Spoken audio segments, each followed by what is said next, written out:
मिलई जीव लघुचाप कारण जो लघुचाप क्षेत्र रही सुदृश्य लघुचाप क्षेत्र में परिवर्तित होता ताहा धीरे धीरे अवपात और एवं गभीर अवपात परिवर्तित होती गत 3 घंटे घंटा प्रति 20 किलोमीटर बेगरे उत्तर दिगक गति करी आहुरी घनीभूत होई गभीर अवपात भावे उत्तर पश्चिम बंगोपसागर संलग्न पश्चिमबंग बांग्लादेश उपकूलस्थ समुद्र मध्य सक्रिय रही बालेश्वर ठू 160 दीघा ठू 110 किलोमीटर पूर्व दक्षिण पूर्व दिगरे यह केन्द्रीभूत हो रही लघुचाप जो बात्यार कौन प्रकार संभावना नथिबा कलिंग टीवी को IMD DG doctor Mrutyunjay Mohapatra सूचना देइछन्ति सृष्टि होइतिबा लघुचापटी आज अपराह्न विलय होइजिवो बोली कहिछन्ति प्रभाव रे ओडिशा उपकूल रे वर्षा होउछि आगक मध्य हेबो उपकूल रे पवनर बेग 40 रु 50 किलोमीटर भितर रहिबो ओडिशा रे शीघ्र मौसुमी प्रवेश रे लघुचाप बेस सहायक हेउछि बोली आईएमडी डीजी सूचना देइछन्ति एने पाणीपाग विभाग भुवनेश्वर आंचलिक पाणीपाग विज्ञान केन्द्र पक्षर मध्य ए संपर्क रे सूचना दिया जायछि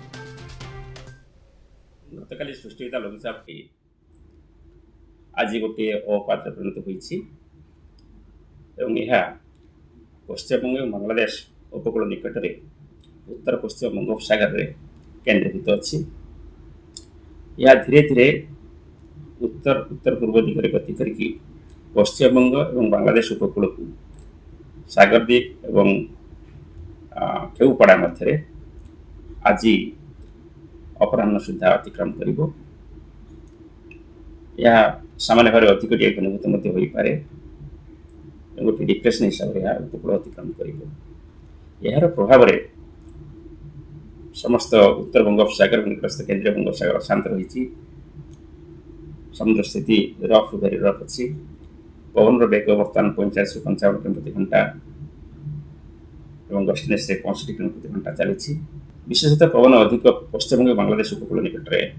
हवा संभावना अच्छी 50 रु 60 किलोमीटर प्रति घंटा गस्टिनेस 70 किलोमीटर प्रति घंटा आज राति पर्यंत तापर पवन बेग कमिबो ओडिशा उपकूल कथा कहले एठारे पवन बेग 40 रु 50 किलोमीटर प्रति घंटा रहिबो आज एवं आसंता काली पाखरु ओडिशा उपकूल पवन बेग कमिबा लागिबो यार प्रभाव रे दक्षिण ओडिशा एवं उपकूल अंचल रे वर्षा हेछि अल्प केते जगह में प्रबल वर्षा देखा पास्ट 48 आवर्स रे एवं धीरे धीरे वर्षा परिमाण कमिबो बर्तमान वेदर सिस्टम यह जेहेतु उत्तर उत्तर पूर्व गति करुच्छे पश्चिमबंग बांग्लादेश जो बॉर्डर से बॉर्डर पाखापाखि उपकूल अतिक्रम कर तेणु यार प्रभाव में बेसी पवन कि बेसी वर्षा ओडिशा हबार संभावना ना गंभीर अवपात वर्तमान north bay of Bengal and Bangladesh coast पाखे रही जोटा कि एबे पूर्वानुमान करा जाउची आज आफ्टरनून सुधा क्रॉस करिवो बांग्लादेश वेस्ट बेंगल और Bangladesh coast between Sagar island and Khepupara से आमर वर्षा भी टिके रहिबो आ पूरा राज्य में वर्षा देइछु पूरा राज्य रे हल्का मध्यम धरण वर्षा अधिकांश स्थान होगा सहित प्रबल अति प्रबल वर्षा गोटे कि 2टा स्थान होबार संभावना रही जमीक मयूरभंज बालेश्वर भद्रक केन्द्रापड़ा जगतसिंहपुर गंजाम गजपति रायगड़ा कलाहांडी कोरापुट आउ नवरंगपुर जिले में ता सहित भारी वर्षा प्रबल वर्षा भी गोटे कि 2टा स्थान होबार संभावना रही आ काली जदि देखा काली बहुत वर्षा कमिज किंतु गोटे कि 2टा स्थान में प्रबल वर्षा होबार संभावना रही जमीक आ 31 तारीख रे ड्रास्टिकल रिडक्शन रहिबो बहुत कम हो वर्षार परिमाण किंतु गोटे कि 2टा स्थान में थंडरस्टॉर्म एक्टिविटी हो पारे जमीक कि मयूरभंज केउंझर ढेंकानाल अनुगुल देवगढ़ संबलपुर बरगढ़ झारसुगुड़ा और सुंदरगढ़ जिले में किंतु विशेष बारिश हबार वर्षा हबार संभावना नहीं और 1 तारीख रु बहुत कम हो वर्षा गोटे काँ भाँ जगार गोटे कि 2टा स्थान में हल्का वर्षा हो पारे कि हल्का मध्यम धरण वर्षा बहुत रेयर प्लेस रेयर हवा चांस अच्छी आ सहित फिशरमैन वार्निंग आगामी 2 दिन पर्यंत रही आमर Odisha coast north bay of Bengal आ अलगा कोस्ट गुड़िक से फिशरमैन को आज और काली समुद्र भितर प्रवेश करने मना अधिक आलोचना करने वरिष्ठ पाणीपाग विज्ञानी प्रोफेसर संदीप पट्टनायक जोड़ी प्रोफेसर पट्टनायक स्वागत करने आलोचना को अवपात गभीर अवपात परिवर्तित होउछि एवं उत्तर आड़ को अग्रसर होउछि किंतु से भितर जो कथाटी आसुछि जे तार अवस्थिति आ तार स्थिति कौन हेब अर्थात यह विलय घटब मिलई जीव ना आउरी घनीभूत हेबा कथा कुहा जाउछि एवं स्थलभाग को छुईबा कथा कुहा जाउछि। नमस्कार। हाँ, बर्तमान जमी आप कहले जे जो गभीर अवपात सृष्टि होती बर्तमान सेटा तार जीवन चक्र बर्तमान शेष फेज रे अच्छी कारण जो सिस्टम 24-25 रु आरंभ होता केंद्रीय बंगोपसागर पाखापाखि अंचल बर्तमान से शेष फेज को जाऊँगी स्थल भाग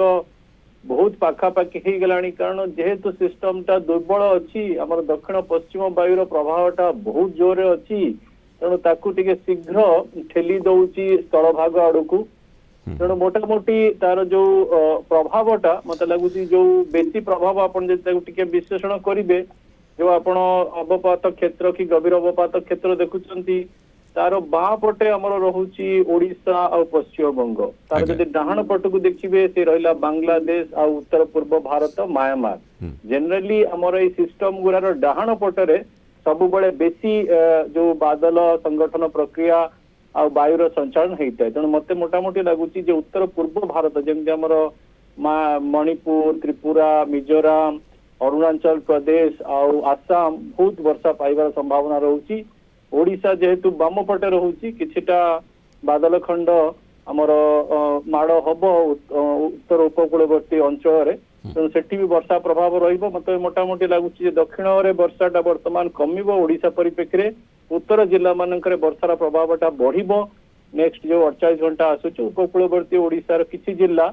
टिके अधिका वर्षा पाई पारंती किंतु आउ विशेष महत्व ए सिस्टम रो ओडिशा पई मते किछि लागुनी माने पूरा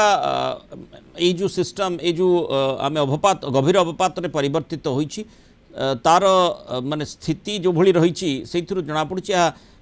माने स्थल भाग रे जितेबले मिसिबो सेतेबले संपूर्ण विलय हो जिवो।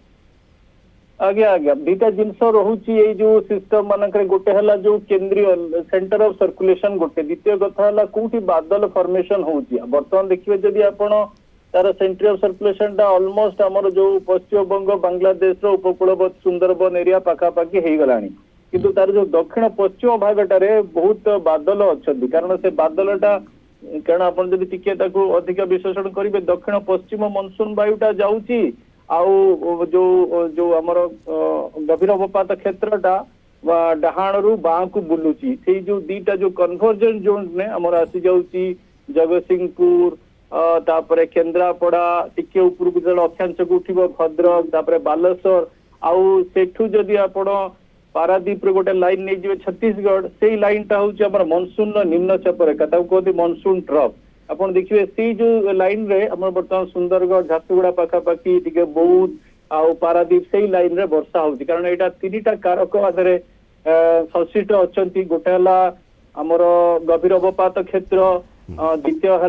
दक्षिण पश्चिम वायु तृतीय है मनसून निम्न चाप रेखा आउ चतुर्थ है जो बादल मानकर सृष्टि आउ ओडिशा सहित वायुमंडल रे टिके टिके प्रवेश यही 3टा 4टा फैक्टर ओडिशा किछिटा उपकृत होउची किंतु आउ 24 घंटा चली गला परे वर्षा रहिबो ओडिशा रे वर्षा मत लागुची 1 तारीख पर्यंत रहिबो किंतु जो लघुचाप जनित जो प्रक्रियाटा बहुत कम ही जवार संभावना हो ये जो वर्षा रहिबा कथा आपण कहउछंती मौसमी जनित वर्षा हेबो ना लघुचाप रो जो पार्श्व प्रतिक्रिया जो वर्षा रहिबो। हाँ हाँ आप भल प्रश्न पचारे ये जो लास्ट 24 घंटा कि 48 घंटा है ओडिशा दक्षिण ओडिशा पश्चिम ओडिशा किछिटा आभ्यंतरण ओडिशा वर्षा पाउची मुझे क्रेडिटा दक्षिण पश्चिम वायु को देवी जोटा अरब सागर रु आसुची किछिटा उपकूलवर्ती ओडिशा जमती पुरी गंजाम टिके अधिका वर्षा पाउचंदी से कंट्रीब्यूशन टा आसुची हमर घूर्णिबलय जो आपण लघुचाप वर्तमान अवपात क्षेत्र होती मेजोरिटी ऑफ ओडिशा अपन दक्षिण पश्चिम वायु प्रभाव जो मनसून वायु प्रभाव होउची आउ से प्रभावटा अबिका भी शक्तिशाली अच्छी मत लगुच 3-2 पर से प्रभावटा धीरे धीरे कमिबा आरंभ हम से प्रभाव मुझे कहूँ किछिटा अवशिष्ट अंश रही अवपात क्षेत्र गभीर अवपातर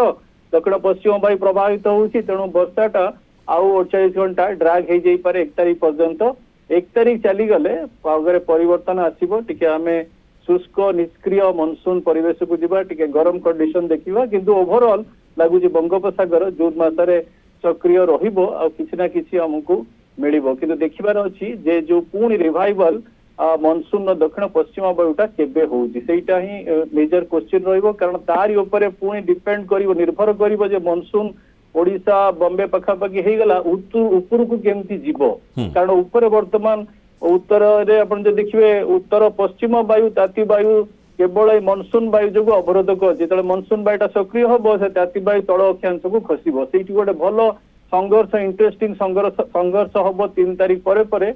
देखा से परिस्थिति केमिति इवॉल्व हम। बहुत बहुत धन्यवाद प्रोफेसर संदीप पट्टनायक आलोचना आम सहित मतामत।